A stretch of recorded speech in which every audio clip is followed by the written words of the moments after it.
ಶಾಂತಿ. ಇಂದಿನ ಡೇಟ್ ಆಗಿದೆ 1/7/2026. ಇಂದಿನ ವರದಾನ: ನಿರ್ಬಲ ಆತ್ಮರಲ್ಲಿ ಶಕ್ತಿಗಳ ಬಲವನ್ನು ತುಂಬುವಂತಹ ಜ್ಞಾನದಾತನಿಂದ ವರದಾತ ಭವ. ವರದಾನದ ವಿಶ್ಲೇಷಣೆ: ವರ್ತಮಾನ ಸಮಯದಲ್ಲಿ ನಿರ್ಬಲ ಆತ್ಮರಲ್ಲಿ ಜಂಪು ಮಾಡುವಷ್ಟು ಶಕ್ತಿಯೂ ಇಲ್ಲ. ಅವರಿಗೆ ವಿಶೇಷ ಬಲ ಬೇಕಾಗಿದೆ. ತಾವು ವಿಶೇಷ ಆತ್ಮದ ತಮ್ಮಲ್ಲಿ ಶಕ್ತಿಯನ್ನು ತುಂಬಿಕೊಳ್ಳುತ್ತಾ ಅವರನ್ನು ಜಂಪು ಮಾಡಿಸಬೇಕಾಗಿದೆ. ಇದಕ್ಕಾಗಿ ಜ್ಞಾನದಾತ ಹಾಗೂ ಶಕ್ತಿಗಳ ವರದಾತ ಆಗಬೇಕು.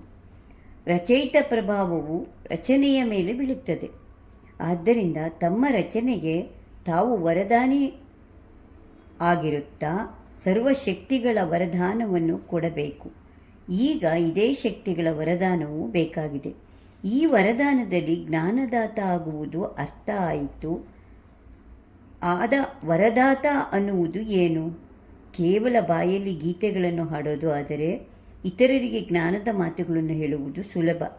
ಅದು ಜ್ಞಾನದಾತರಾಗುವುದು. ಆದರೆ ವರದಾತರಾಗುವುದು ಅಂದರೆ ಶಕ್ತಿಯುತವಾದ ಕಂಪನಗಳ ಮೂಲಕ ಹತಾಶಗೊಂಡ ಆತ್ಮಗಳಿಗೆ ಶಕ್ತಿಯನ್ನು ನೀಡುವುದು, ಅಂದರೆ ವೈಬ್ರೇಷನ್ ಮೂಲಕ. ಒಬ್ಬ ವ್ಯಕ್ತಿ ಸಂಪೂರ್ಣವಾಗಿ ಕುಗ್ಗಿ ಹೋದಾಗ ಬುದ್ಧಿವಾದ ಹೇಳುವ ಬದಲು ತಮ್ಮ ಶಾಂತಿಯ ಮತ್ತು ಪ್ರೀತಿಯ ಕಿರಣಗಳನ್ನು ಅವರನ್ನು ಆಧ್ಯಾತ್ಮಿಕವಾಗಿ ಮೇಲಕ್ಕೆ ಎತ್ತಬೇಕು.